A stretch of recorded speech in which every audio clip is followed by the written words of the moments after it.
नमस्कार। ऋतु मिगलानी शो में आप सबका स्वागत है। आज मैं आपको जिस ग्रह के बारे में बताऊंगी वो है शुक्र।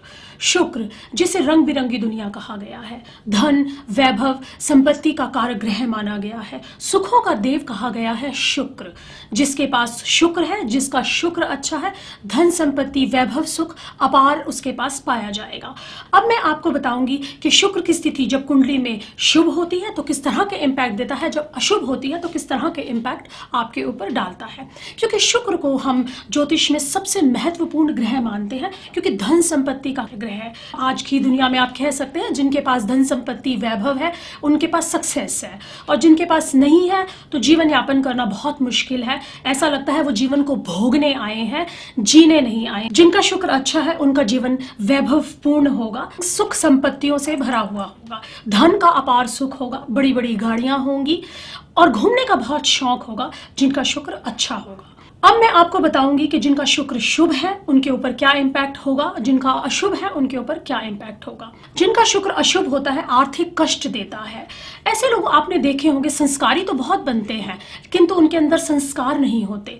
शुक्र जब भी कुंडली के अंदर अशुभ होकर बैठता है कहीं ना कहीं चरित्र का हनन करता है, करेक्टर को लूज करता है। जब भी शुक्र अशुभ हो जाता है, शुक्र अशुभ वाले बॉयज और गर्ल्स आपने देखे होंगे, अगर कुंडली के अंदर लड़की हो चाहे लड़का हो, अगर अशुभ शुक्र बैठा है तो वो इस तरह के काम करेंगे, इस तरह की हरकत उनकी होगी कि पेरेंट्स को कहीं ना कहीं प्रॉब्लम क्रिएट होगी, या उनको खुद को भी वो प्रॉब्लम, अपने लिए बहुत सारी प्रॉब्लम्स को न्योता देते हैं, बुलावा देते हैं जब भी शुक्र कमजोर होता है कुंडली के अंदर। जिनकी भी कुंडली में शुक्र कमजोर होता है आपने देखा होगा उनको बहुत टोका टाकी करने की आदत होती है, घर के अंदर कलेश उत्पन्न करते हैं।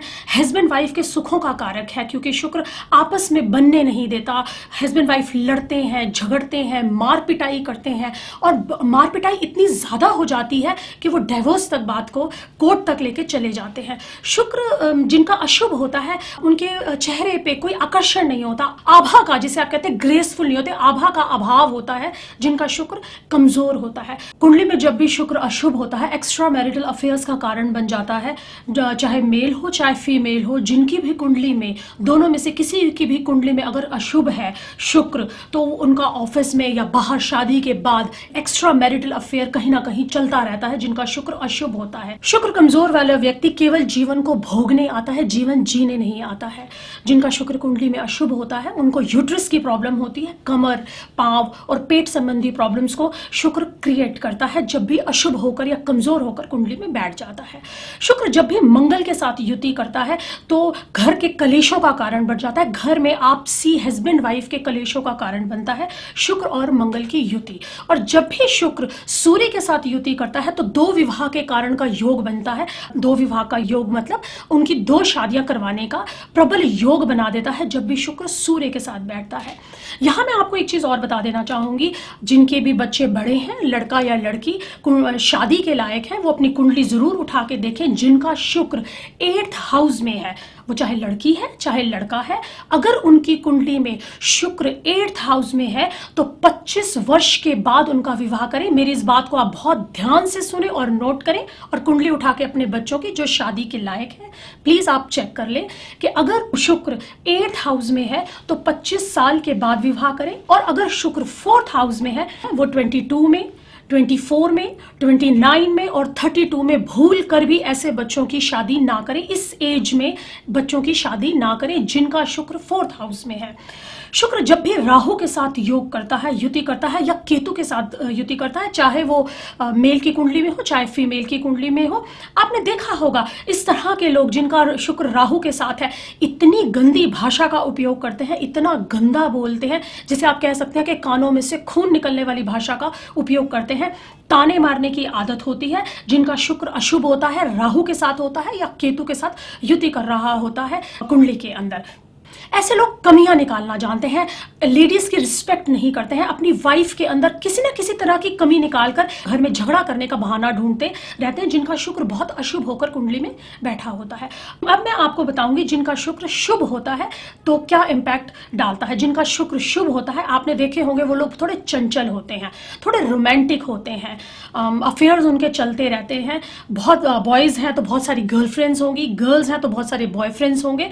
शुक्र जब भी कुंडली के अंदर शुभ होता है, क्योंकि सुंदरता का प्रतीक है।